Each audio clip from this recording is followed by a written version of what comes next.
Un pas sur scène.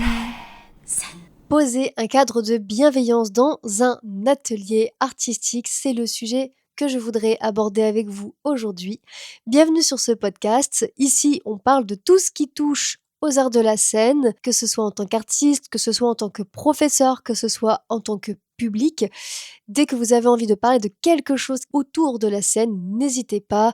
On sera ravis d'entendre ce que vous avez à dire.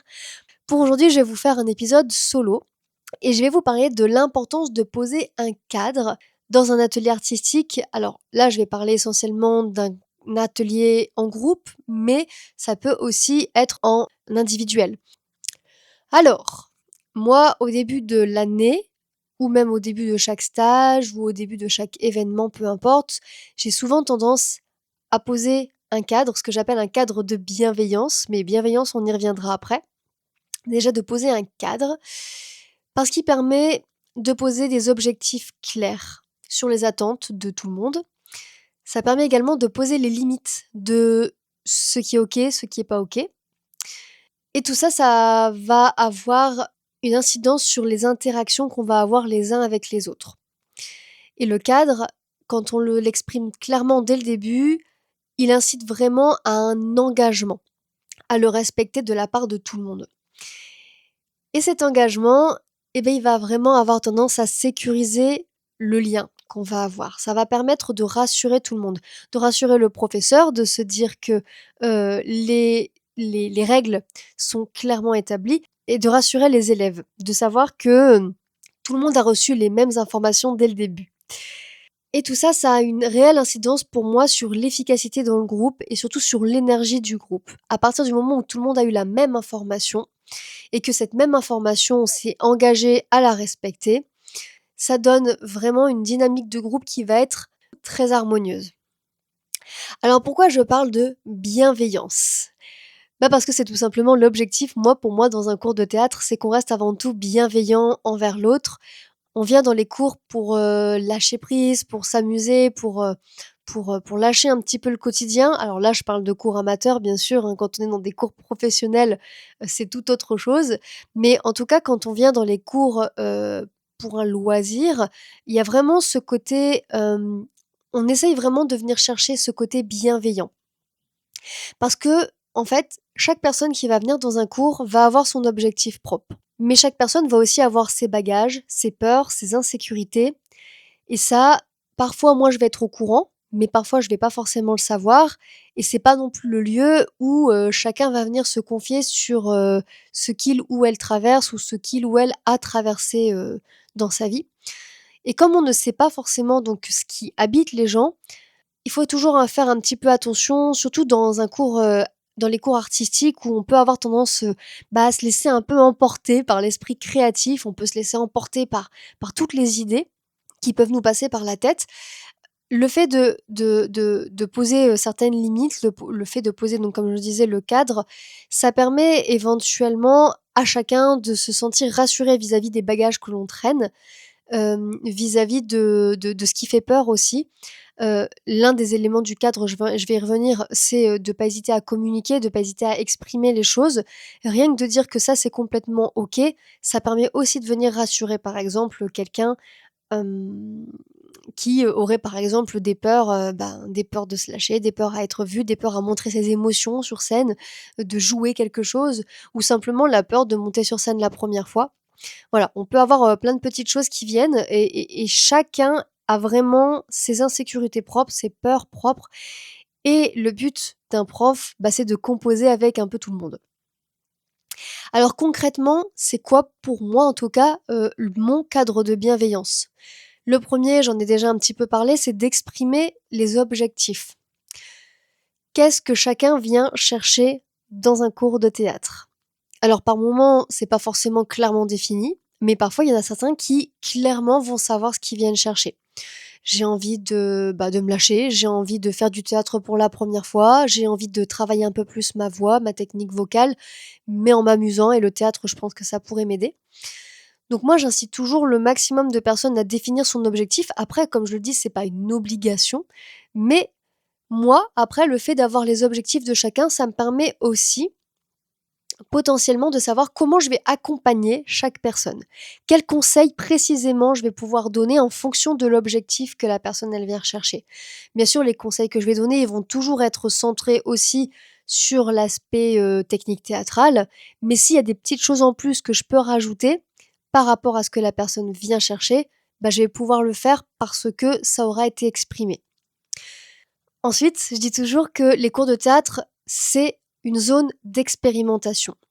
Il n'y a pas de je sais pas faire, je suis nul, j'ai loupé, peu importe en fait tous les blocages qu'on peut avoir. Maintenant, il peut y en avoir, hein, très clairement. Mais j'aime beaucoup rappeler qu'il y a pas de jugement en fait dans un cours de théâtre. Il y a pas de je suis nul. On vient, on essaye et on expérimente. Ce qui est vraiment important de souligner, c'est que dans n'importe quelle pratique artistique, ce qui a permis à n'importe quel artiste de naître, c'est le fait d'avoir osé faire des premiers pas. Un premier pas, puis un autre, puis un autre, puis un autre. C'est le fait de passer à l'action et d'expérimenter, d'essayer des choses. Et même si oui, il peut y avoir des foirés, bah, ça fait partie aussi de la pratique artistique. D'essayer un truc et de se dire ça marche pas, mais je vais faire autrement. Donc, faut vraiment garder à l'esprit qu'on est dans un processus d'expérimentation quand on est artiste, artiste en devenir, qu'on expérimente des choses, on essaye des choses, mais il n'y a pas de jugement derrière ces expérimentations. Il n'y a pas de je suis nul, il n'y a pas de je suis pas capable de. En fait, vous faites avec vos bagages, avec ce que votre corps est capable de fournir à cet instant précis. Et en sachant en plus que ce qui se passe dans les cours reste toujours dans les cours. Même si vous pouvez parfois voir des extraits des cours sur internet, si c'est le cas, c'est uniquement et exclusivement parce que les personnes sont OK pour que ce soit transmis sur internet. Et si jamais n'importe qui me disait du jour au lendemain je veux plus qu'on me voit faire telle ou telle chose sur internet, je retire les vidéos, il y a aucun souci aussi. Enfin voilà. Tout ça, ça fait vraiment partie de ce fameux cadre instauré dès le début, des règles claires instaurées dès le début entre tout le monde. Et d'ailleurs, j'aurais dû en parler en premier. La première règle d'ailleurs pour moi, c'est toujours la communication. C'est-à-dire que je vais toujours demander à chacun de me dire clairement ce qui est OK ou pas OK, et à tout moment de l'année. Je demande toujours par exemple quand je filme une scène, est-ce que c'est OK pour que je te filme, est-ce que c'est pas OK? Il faut me le dire, très clairement et très franchement. Pour moi, filmer, c'est pas égal à aller le mettre sur internet. Ça peut des fois être aussi de donner le petit film à la personne, par exemple. Mais voilà, c'est pour ça que c'est extrêmement important de ne pas hésiter à le dire, à l'exprimer. Pareil, des fois, quand je donne certaines consignes, il peut arriver que certains élèves se sentent pas de faire tel ou tel exercice. Dans des cas comme ça, il peut m'arriver quand même assez souvent de proposer une petite adaptation, de voir éventuellement si ce serait possible de faire autrement. Je vais essayer toujours de m'adapter dans un premier temps. Soit je vais avoir un oui, soit je vais avoir un non.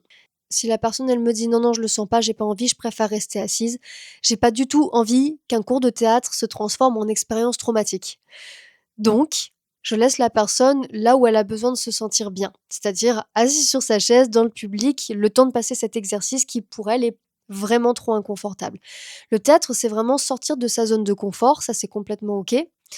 Mais il faut pas non plus sortir de ce que j'appelle la zone de contrôle. Ça veut dire la zone de contrôle, là, quand on se retrouve dans une zone qui est plutôt traumatique qu'autre chose, pour moi, ça n'a aucun intérêt. Moi, c'est pas ce que c'est pas ce que je veux amener aux élèves qui viennent dans les cours de théâtre. Donc la communication, c'est ça aussi.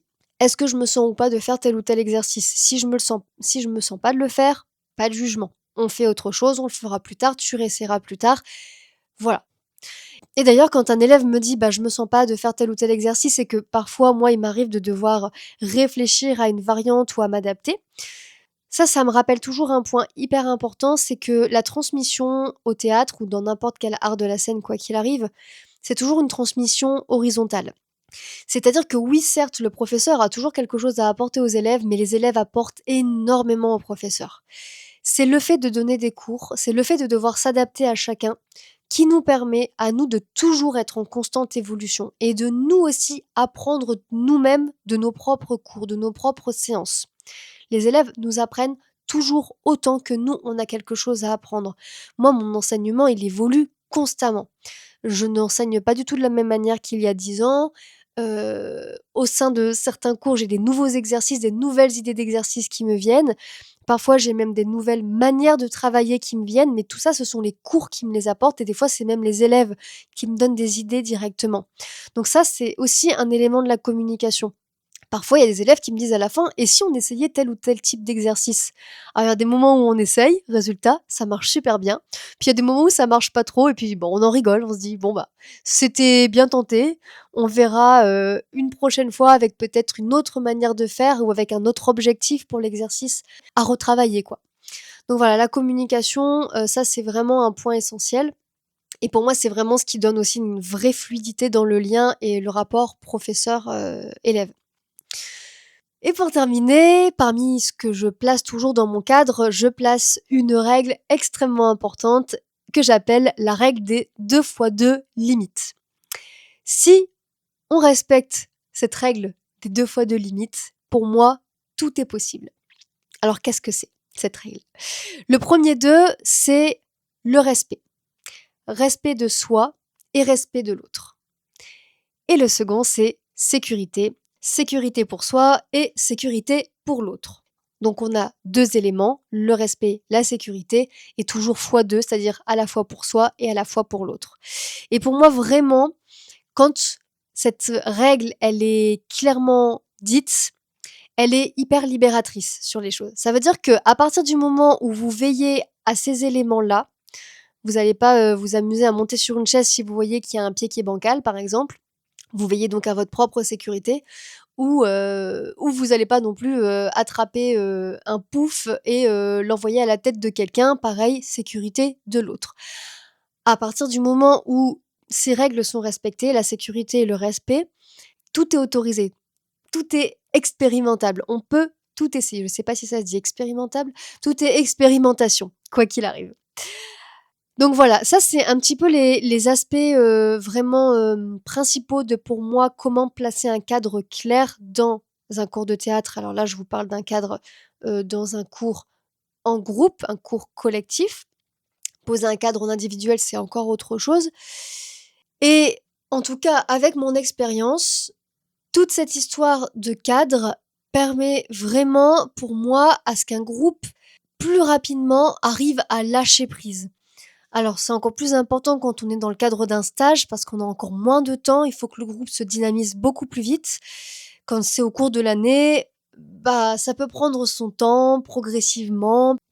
Des fois, on a des personnes qui arrivent dans les cours et qui sont extrêmement timides et qui, on le voit petit à petit, essayent de plus en plus de choses, se disent, ben oui, en fait, j'ai le droit, mais oui, je vois que l'autre le fait. Et on voit à quel point le groupe peut être porteur de chaque individu et progressivement, on voit naître plein de petites graines d'artistes, tout simplement parce que chacun ose essayer des choses, ose passer à l'action et surtout parce que tout le monde s'amuse. Et c'est d'ailleurs justement peut-être ça l'élément clé, le fait de s'amuser. Parce que quand on est adulte, on a justement souvent tendance à perdre ce côté émerveillement, ce côté amusement qu'on peut avoir pendant l'enfance. Et le théâtre réouvre justement cet espace pour les adultes. Bah, les adultes. Un espace où on a le droit, où tout est possible et où on peut complètement se lâcher. Et on s'autorise des choses qu'on s'autoriserait pas dans notre quotidien. Voilà, j'ai à peu près dit tout ce que je voulais dire. J'étais emballée pour cet épisode, mais c'est quelque chose qui me tient tellement à cœur aussi de parler de ce cadre, je trouve qu'il a tellement d'importance pour moi. Ça permet vraiment à chacun de se sentir vraiment bien, de se sentir à sa place dans un groupe et moi j'adore. J'adore faire ça, dès le début. Je sens que ça a vraiment un bel impact, un impact positif dans chaque groupe donc voilà mon partage du jour. Bref, cet épisode touche à sa fin. Aujourd'hui, pour clôturer l'épisode, je vous propose une citation de Louis Jouvet. On fait du théâtre parce qu'on a l'impression de n'avoir jamais été soi-même et qu'enfin, on va pouvoir l'être. Merci d'avoir écouté jusqu'au bout et je vous dis à très bientôt pour un prochain épisode. Ciao!